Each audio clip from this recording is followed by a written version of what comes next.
अपने चैनल एस्ट्रोलिंक में आपका हार्दिक स्वागत करती हूँ। दोस्तों, हृदय की गहराइयों से आपको मेरा नमस्कार। दोस्तों, आज हम चर्चा करेंगे अंगारक योग के बारे में। दोस्तों, जब भी कुंडली में राहु और मंगल की युति हो जाए तो अंगारक योग का निर्माण होता है। अगर किसी भी भाव में राहु और मंगल एक साथ बैठ जाए तो अंगारक योग बनता है। एक कुंडली के पहले, चौथे, सातवें, आठवें और 12वें भाव में अगर मंगल बैठ जाए तो व्यक्ति मांगलिक कहलाता है। और अगर कुंडली के इन्हीं भावों में मंगल के साथ राहु बैठ जाए तो अंगारक योग का निर्माण होता है। दोस्तों, कल हमने जाना कि लगन में अगर राहु मंगल की युति हो जाए तो उसके क्या क्या दुष्परिणाम होते हैं। दोस्तों, आज हम जानेंगे कि अगर कुंडली के चौथे भाव में यानी सुख भाव में अगर मंगल और राहु की युति हो जाए तो उसके क्या क्या दुष्परिणाम होते हैं।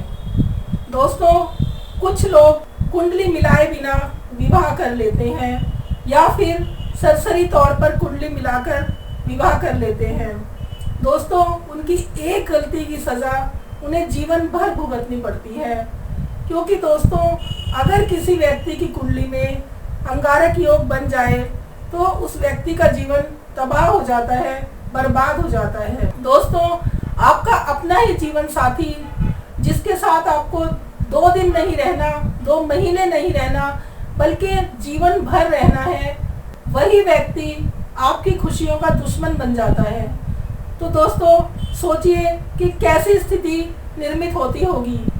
दोस्तों, अगर सुख भाव में अंगारक योग बनता है तो उसके क्या क्या दुष्परिणाम हो सकते हैं, आइए हम कुंडली के माध्यम से जानते हैं। दोस्तों, ये है हमारी कुंडली का चौथा भाव यानी सुख भाव। दोस्तों, अगर यहाँ पर राहु और मंगल की युति हो, ये तो आप जानते ही हैं कि मंगल के पास 3 दृष्टियां होती हैं, चौथी, 7वीं और 8वीं। तो मंगल यहाँ बैठकर अपनी चौथी दृष्टि 7वें भाव पर डालेगा, 7वीं दृष्टि 10वें भाव पर डालेगा और 8वीं दृष्टि एकादश भाव पर डालेगा। उसके बाद दोस्तों राहु यहाँ बैठकर अपने 7वीं दृष्टि 10वें भाव पर डालेगा। तो दोस्तों सबसे ज्यादा प्रभावित होगा 10वां भाव। दोस्तों, अगर इस तरह की स्थिति आपकी कुंडली में निर्मित हो रही है तो समझ जाइए कि आपका जीवन साथी जो आप चाहते हैं, जिसमें आपकी खुशी है, वो उससे उल्टा करेगा। अब दोस्तों, खुशियों की परिभाषा सबके जीवन में अलग अलग होती है। अब उसके जीवन में खुशियों की परिभाषा क्या है वो तो वही जाने दोस्तों। लेकिन आपको जो भी पसंद है, अगर उसे पता है कि इस काम से आप गुस्सा हो जाते हैं, इस काम से आपको चिढ़ है, ये काम आपको बुरा लगता है, तो दोस्तों वो व्यक्ति उसी काम को करेगा आपके सामने।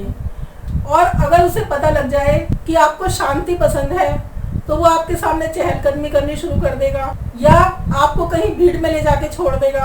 अगर उसे पता है कि आपको शोर शराबा पसंद है तो वो आपके सामने शांति से बैठने की बातें करेगा। अगर आप अध्ययनशील हैं तो वो उसमें तरह तरह की नुक्स निकालेगा।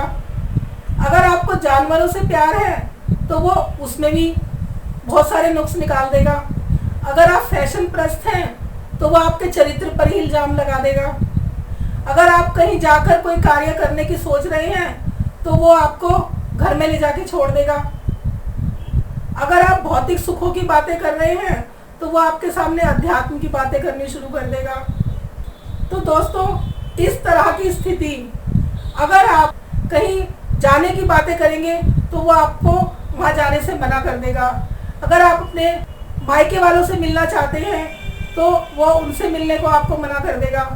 आपकी पिछली बातें आपके सामने उखाड़नी शुरू कर देगा। तो दोस्तों, इस तरह की स्थिति निर्मित हो जाती है अगर कुंडली के चौथे भाव में अंगारक योग बनता है तो दोस्तों पति और पत्नी का रिश्ता दो नावों की तरह होता है दोस्तों। अगर आपस में सामंजस्य बनाकर रखा जाए तभी जीवन खुशियों से भर सकता है दोस्तों, वरना ये जीवन बर्बाद हो सकता है, तबाह हो सकता है। दोस्तों, आपसे मेरी यही रिक्वेस्ट है कि अगर अभी तक आपका विवाह नहीं हुआ है तो आप कुंडली मिलाकर ही विवाह कीजिए, बिना कुंडली मिलाए विवाह मत कीजिए। दोस्तों, यहाँ मैं आपको इस योग की कोई रेमेडी बताने वाली नहीं हूँ, क्योंकि दोस्तों जब तक आप अपनी कुंडली का विश्लेषण किसी विद्वान व्यक्ति से नहीं करा लेते तब तक किसी उपाय पर पहुँचना ठीक नहीं होगा। दोस्तों, कल की श्रृंखला में हमने लगन के बारे में बात की थी। आज की श्रृंखला में हमने सुख भाव के बारे में बात की है। दोस्तों, ये श्रृंखला हमारी 3 या 4 वीडियोस की रहेगी। कल की वीडियो में हम 7वें भाव में अंगारक योग बनता है तो उसके क्या क्या दुष्परिणाम होते हैं, इस बारे में बात करेंगे। दोस्तों, जीवन बहुत मूल्यवान है दोस्तों, इसे बर्बाद मत कीजिए। अगर आपकी कुंडली में कोई दुष्योग बन रहा है या आपके जीवन में किसी चीज़ की कोई कमी है तो अपनी कुंडली किसी विद्वान व्यक्ति को दिखाइए और जो भी परेशानी है उसे दूर कीजिए और अपने जीवन को सुखी बनाइए। इसी के साथ दोस्तों मैं आपसे विदा लेती हूँ। अगर आपको ये वीडियो अच्छी लगी हो तो इसे लाइक कीजिए, सब्सक्राइब कीजिए और बेल आइकॉन को हिट कीजिए। धन्यवाद।